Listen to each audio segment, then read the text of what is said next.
বাংলাদেশের শ্রোতাদের মধ্যে দারুণ জনপ্রিয় পাকিস্তানের সঙ্গীত শিল্পী আতিফ আসলাম।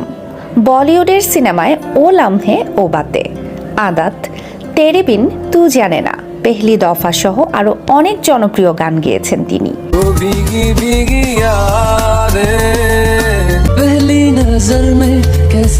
এই শিল্পী বাংলাদেশে আগেও অনেকবার এসেছেন। তারই ধারাবাহিকতায় আবারও বাংলাদেশি শ্রোতাদের মন মাতাতে এসেছেন আতিফ আসলাম।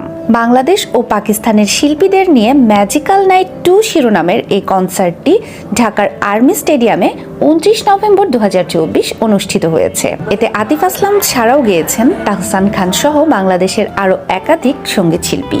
এদিকে নিরাপত্তাজনিত কারণে এর আগে বেশ কয়েকটি ওপেন এয়ার কনসার্ট বাতিল করা হয়েছে, তাই আতিফ আসলামের কনসার্টও বাতিল হতে পারে এ নিয়েও শঙ্কা ছিল।